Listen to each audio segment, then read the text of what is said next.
বাংলায় প্রচুর পড়াশোনা করেও তুমি ফুল মার্ক তুলতে পারো না কিংবা এ প্লাস মিস করে যাও, এর সবচেয়ে বড় কারণ হচ্ছে তুমি বাংলা লেখার নিয়ম জানো না। তোমার হাতের লেখা খারাপ এটা ব্যাপার না, বাট হাতের লেখা তুমি কতটা প্রেজেন্টেবল করতে পারতেছো এটা ব্যাপার। মানে ধরো অক্ষর তুমি সুন্দর করে লিখতে পারো না, ইট ডাজেন্ট ম্যাটার, কিন্তু তুমি লেখাটা ওভারঅল লেখাটা কতটা সুন্দর করে উপস্থাপন করতে পারো এটা হচ্ছে ম্যাটার। তুমি বাংলা লেখার ঠিকঠাক নিয়ম কানুন বা টিপস অ্যান্ড ট্রিক্স না জানার কারণে ফুল মার্ক পাবা না। আমার কাছে আজকে তুমি 5 থেকে 6 মিনিট সময় দাও, এই 5 থেকে 6 মিনিটে আমি তোমাকে এমন কিছু প্রো টিপস শেখাবো যেগুলা ব্যবহার করে তুমি তোমার বাংলা লেখা এত সুন্দর করে ফেলতে পারবা। সুন্দর মানে একদম মানে সাজানো হাতের লেখার কথা বলতেছি না, খাতার ভিজুয়াল প্রেজেন্টেশন এত সুন্দর করে ফেলতে পারবা যে তুমি এমনিতেই ভালো মার্ক পাবা, সৃজনশীলে 10-এ 9 পাবা। আমি সবসময় এই টেকনিকগুলা ব্যবহার করে অনেক ক্ষেত্রে এমন হয়েছে যে সমস্ত সৃজনশীলগুলাতে আমি কমন পাই নাই, আমি হচ্ছে যে ওই কবিতা তেমন একটা জানিও না বা ওই গদ্য পদ্য তেমন একটা জানিও না, শুধুমাত্র লেখার এই নিয়ম কানুনগুলো আমি মেনটেন করে লেখার এই টেকনিকগুলো খাটিয়ে টিচারকে সবসময় আমি হ্যাপি করে ফেলতে পারতাম এবং 10-এর ভিতরে 8-9 আমার চলে আসতো। সবসময় বাংলা লেখাতে সৃজনশীলে বলো, অন্যান্য লেখা বলো, রচনা বলো, অন্যান্য সব জায়গাতে মার্ক ভালো আসছে। সো মাত্র 5 থেকে 6 মিনিট সময় নিব। ভিডিওটা ভালো লাগলে পরীক্ষার আগের দিন যাতে আরেকবার দেখে যেতে পারো এজন্য শেয়ার করে টাইমলাইনে রেখে দিবা, কারণ হচ্ছে এইটা পরীক্ষার আগে মাথায় রেখে দেওয়াটা গুরুত্বপূর্ণ। মাথায় না রেখে দিলে তুমি পরীক্ষার দিন এই হলে এই জিনিসটা আরো বারবার মানে সুন্দর করে উপস্থাপন করে আসতে পারবা না, একবার হলেও রিমাইন্ডার দিয়ে যেতে হবে। প্রথমেই বলতেছে অরিয়েন্টেশন মানে হচ্ছে খাতায় তুমি কতটা সুন্দর করে সাজিয়ে লিখতেছো। খেয়াল করো, তোমার ধরো অক্ষর লেখা টাইপ করা অক্ষর লেখা না, কোনো ব্যাপার না, টাইপ করা অক্ষর লেখা হতে হবে কে বলছে? কেউই চায় না তোমার হাতের লেখা টাইপ করা হোক, বাট অরিয়েন্টেশন মানে হচ্ছে তুমি কতটা গুছিয়ে লিখতে পারো। যেমন ধরো অরিয়েন্টেশন বলতে বুঝাচ্ছি তুমি একটা পেজ নিলা, এই পেজে তুমি লিখতেছো, এই পেজে যখন তুমি লিখতেছো একটা লাইন ধরো এই জায়গা থেকে শুরু করে লাইনটা লিখতে লিখতে লিখতে লিখতে ধরো তুমি একটা ওয়ার্ড ভুল লিখছো, এখন ভুল লেখার ওখানে তুমি এভাবে এভাবে এভাবে কাটলা, ফলে দেখা যাবে কি টোটাল পেজে এই অংশটাই তুমি যে কাটছো এটা বোঝা যাচ্ছে। সো এই কাটাকাটির ভুলটা করা যাবে না। যদি কোথাও কোনো ওয়ার্ড ভুল লিখেও থাকো খুব হালকা করে কাটতে হবে, এত হালকা করে কাটতে হবে যেন খালি চোখে দেখা না যায়। যদি উনি দেখে যে আসলে এখানে একটা ওয়ার্ড কাটা আছে তাহলে ওইটা খুব খেয়াল করে দেখবে মানে লাইনের মিনিং বোঝার জন্য। সো কাটাটা সবসময় খুবই হালকা করে কাটতে হয় এবং কাটাটা সবসময় কেমন করে কাটে, খুব হালকা করে সমান করে কাটে, মানে মাত্রার মতো করে মাঝখান দিয়ে একটা কাটা যায়, মাত্রার মতো করে। ধরো এই জায়গাতে এই বাংলা ওয়ার্ডটা কাটবো তো মাঝখান দিয়ে খুব হালকা করে এমন ভাবে কাটবো যদি খুব খেয়াল না করে তাহলে সে বুঝতে পারবে না এখান থেকে কাটা গেছে, বুঝতে পারছো? আবার অনেক ক্ষেত্রে কি হয়, কোন একটা পেজ তুমি পুরো পেজটা ভুল লিখছো, এখন এই ভুল পেজটা তুমি কাটাকাটি কেমনে করো, ইরম পুরে একদম মানে অবস্থা খারাপ করে দাও। তুমি যদি এরকম করে করো তাহলে তোমার পেজের ভিতরের অরিয়েন্টেশন এবং ভিজুয়াল প্রেজেন্টেশন দুইটাই খারাপ হয়ে যায়। বরং তুমি এটা করো, এই বরাবর আড়াআড়ি একটা টান দিয়ে দাও, এখান থেকে আরেকটা টান দিয়ে দাও, এখান থেকে আরেকটা টান দিয়ে দাও, তিনটা দাগে বোঝা যাচ্ছে এই পেজটা বাদ। বাট তুমি যদি একদম ইলোমেলো করে ফেলো তাহলে তোমার খাতার ভিজুয়াল রিপ্রেজেন্টেশন খারাপ হয়, টিচার ডিস্টার্ব হয়ে যায়, মুড খারাপ হয়ে যায়, পরবর্তীতে তোমাকে মার্ক দেয় না। সো লাইনের ভিতর কাটাকাটি করা যাবে না, ওভারঅল খাতার ভিতরে এমন ভাবে কাটাকাটি করা যাবে না যেটা তোমাকে ভিজুয়ালি খারাপ তৈরি করে দেয়। এবার খেয়াল করো, সৃজনশীল লেখার সময় আমি সব সময় একটা টেকনিক ইউজ করি। অরিয়েন্টেশন তো বুঝলাম, টেকনিক ইউজ করি। টেকনিকটা কি? প্যারা সিস্টেম একটা টেকনিক ইউজ করি। এই টেকনিকটা তোমাকে একটু ভালো করে বুঝাই। দেখো টেকনিকটা হইতেছে, ধরো তুমি তোমার একটা সৃজনশীল লিখবা, তো একটা সৃজনশীলে ক খ গ ঘ 4টা প্রশ্ন থাকে না? একটা সৃজনশীলে ক খ গ ঘ এই যে 4টা প্রশ্ন থাকে, এই প্রশ্নগুলাকে আমি লেখার সময় সব সময় দেখো কেমনে লিখি একটু বোঝার চেষ্টা করো, একটু বোঝার চেষ্টা করলে বুঝবা কেমনে লিখি, জাস্ট একটু বোঝার চেষ্টা করবা। ধরো কেমনে লিখি, এই লেখাগুলাকে সব সময় আমি যেটা করি ওকে দাঁড়াও কয়েকটা পেজ আঁকিয়ে নিই তাহলে তোমাদের বোঝাইতে আমার সুবিধা হবে। হুট করে আমার বোর্ডে কি হলো, সো পেজ আঁকিয়ে নিই। ধরো আমি এখানে 3টা পেজ নিলাম, 4টা পেজ নিলাম, 4টা পেজই আপাতত তোমাকে দেখাই। তো ধরো আমি সৃজনশীল যখন লিখবো, সৃজনশীল লেখার ক্ষেত্রে প্রথমেই উপরে আমি 1 নং প্রশ্নের উত্তর এটা সুন্দর করে লিখে নিব। 1 নং প্রশ্নের উত্তর লেখার পরে একটাই দাগ দিব, একদম। শোনো, একটা জিনিস মাথায় রাখবা, যত বেশি সিম্পল তত বেশি ক্লাসি, যত বেশি কালার করবা, এই করবা সেই করবা, এই হবে সেই হবে, এই যে মেয়েদের মতো এই যে হচ্ছে যে এই যে ক্রিম বিডিং ব্যবহার না, এই ক্রিম বিডিং ব্যবহার তোমার টিচারকে ডিস্টার্ব করে ফেলে। সো তুমি চেষ্টা করবা খাতাতে লেখার মান যত ভালো হয়, লেখার মান মানে ওই জিনিসটা বুঝে যত বেশি বস্তুগত জিনিস ম্যাটেরিয়াল যত বেশি ভালো দিতে পারো সেটাতে ফোকাস করতে, আর 2 নাম্বার হচ্ছে লেখার অ্যামাউন্ট যত বাড়ানো যায়, এই দুইটা জিনিস ফোকাস করো। তাহলে এই যে আজে বাজে জিনিস কালারিং করা, এই করা সেই করা, এগুলোতে সময় দেওয়া লাগবে না তোমার।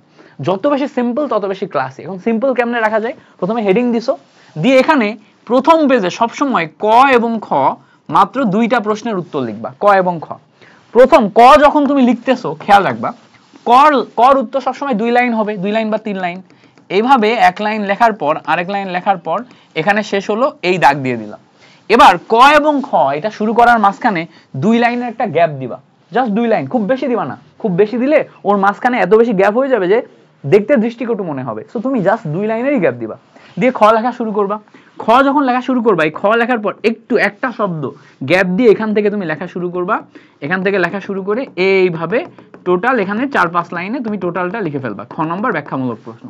তো এইটা দেখে, এই যে 2 লাইন দেখে ভিজুয়ালি এমন হইতে হবে, টিচার যদি এর ভিতরে কোনো উত্তরের ঠিকঠাক ম্যাটেরিয়াল নাও পাই, দেখে মনে হবে এত সুন্দর করে লিখছে, 1 মার্ক দিয়ে দিই।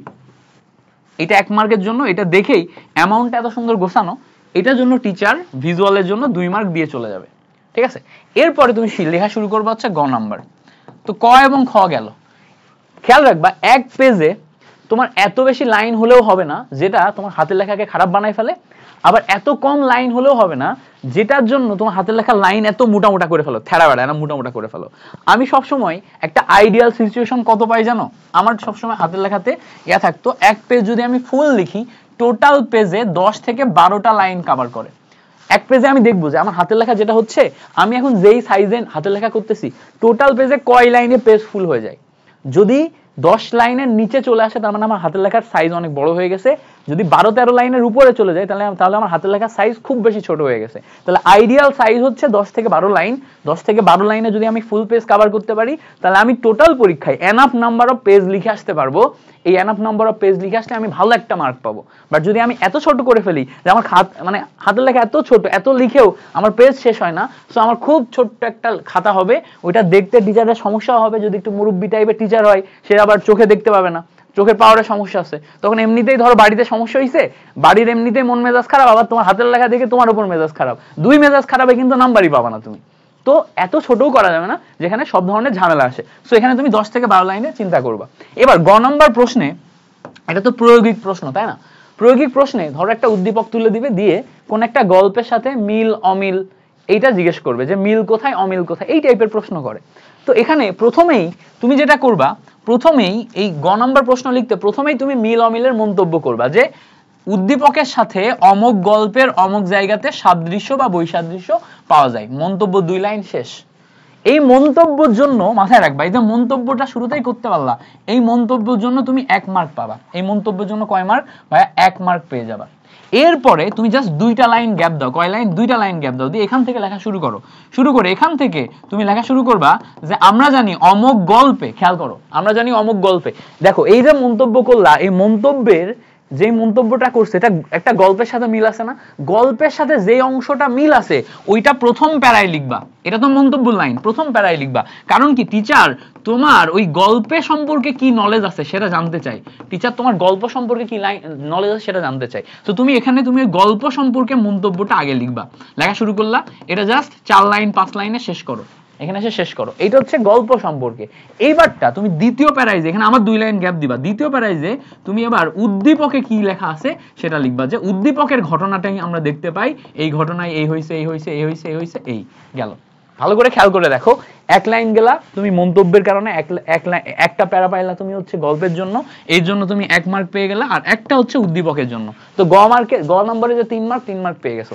এখন এইটুকুতে শেষ করলে হবে না, এইটুকুতে শেষ করলে তুমি খুব কম লিখছো এটা প্রকাশ পায়। এই জন্য ট্রাই করবা এই লাইনটাকে একটু এক্সটেন্ড করে, জানো এখানে 2-1টা লাইন লেখা যায়। 2-1টা লাইন এখানে লেখার পরে এখানে আবার 2 লাইন গ্যাপ দিয়ে এখানে শুরু করবা পরিশেষে বলা যায় যে, বা এই টাইপের সুন্দর মন্তব্য টাইপের লাইন লিখবা, যে অবশেষে আমরা 2টা ঘটনা থেকে বলতে পারি যে, পরিশেষে বলা যায় যে, এই টাইপের লাইন লিখে ওই যে শুরুতে যে মন্তব্য দিছিলা ওই মন্তব্যটাকে এক্সটেন্ড করে এখানে আবার 2-3টা লাইন লিখে দিবা। দিয়ে এই পেজের অর্ধেক তো আসবে না, এতটুক পর্যন্ত কভার হবে।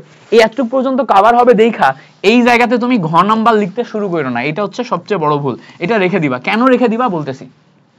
7 সেট প্রশ্ন লিখবা না বা 5 সেট প্রশ্ন লিখবা না, যেই টাইপেরই প্রশ্ন লেখো, পরীক্ষায় যেই নিয়মই থাক, 7 সেট প্রশ্ন লিখলে কখনো কখনো দেখবা যে তুমি টোটালটা লিখে শেষ করে অনেক ক্ষেত্রে হাতে টাইম পেয়ে যাবা। তুমি যদি স্ট্রাকচারে লেখো অনেক ক্ষেত্রে হাতে টাইম পাওয়া যায়, লাস্টে যে 5 মিনিট 7 মিনিট টাইম পাওয়া যায়, তখন খাতাটা উল্টে পাল্টে দেখলে বোঝা যায় যে কোন কোন জায়গাতে আমি খারাপ লিখছি, কোন কোন জায়গাতে আরেকটু লেখা এক্সটেন্ড করা সম্ভব। তখন এই যে যেই জায়গাগুলো রাখবা না, এই জায়গাগুলোতে আরো মন্তব্য ঢোকানো যায়, আরো সুন্দর সুন্দর কিছু লাইন ঢোকানো যায়। আবার অনেক ক্ষেত্রে অনেক লেখা একদম শেষে যে মনে আসে, যেগুলো শেষে যে মনে আসে সেইটুকু পরবর্তীতে এই জায়গাগুলোতে লেখা ঢোকানো যায়, যে আমার অ্যামাউন্ট অফ লেখা বাড়ে। বুঝতে পারছো? অ্যামাউন্ট অফ লেখা বাড়ে। আমার তো টাইমের ভিতরে থাকতে হয়, তাই না? টাইম ম্যানেজমেন্টে টাইমের ভিতরে থাকতে হয়। তো টাইমের ভিতরে থাকতে গেলেও তো আমার একটা নির্দিষ্ট সিস্টেমে যাইতে হয়। তো সেই সিস্টেমে তুমি আগাই যাবা, এই জায়গাতে লেখা কম থাকবে, শেষে এসে একটু লিখে দিবা। বাট এই সিস্টেমে তুমি এখানে 3 মার্ক পাওয়ার জন্য এনাফ লেখা লিখে ফেলছো। এবার ঘ নম্বর প্রশ্ন যখন করবা তখন কি করবা? সেম জিনিস। ঘ নম্বর প্রশ্নে তোমার হচ্ছে যে অনুধাবন করতে বলছে, মানে এখানে তোমাকে একটা সুন্দর ব্যাখ্যা দিয়ে তারপর মন্তব্য যেতে হবে। তো এখানেও তুমি উদ্দীপকের সাথে কোন একটা জিনিসের মিল পাবা, কোন একটা ক্যারেক্টারের মিল পাবা, কোন একটা ঘটনার মিল পাবা।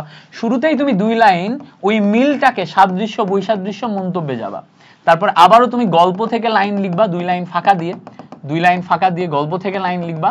এই জায়গায় চেষ্টা করবা যে আগে যতটুকু লিখছিলা এই জায়গায় গল্প থেকে তোলা লাইনগুলো একটু বেশি লিখতে, একটু বেশি লিখে একটু নিচের দিকে চলে আসতে, ধরো এখানে তুমি 4-5 লাইন লিখলে, এখানে 7-8 লাইন লিখবা, লিখে একটু নিচের দিকে চলে আসতে। তারপর এখান থেকে তুমি উদ্দীপকের লাইন লেখা শুরু করবা, দিয়ে তুমি পরের পেজে চলে গেলা। ভাইয়া পরের পেজে যখন যাচ্ছ, পরের পেজে যে এই লাইনটাকেই এক্সটেন্ড কইরা এখানে 3 লাইন পর্যন্ত আসলা।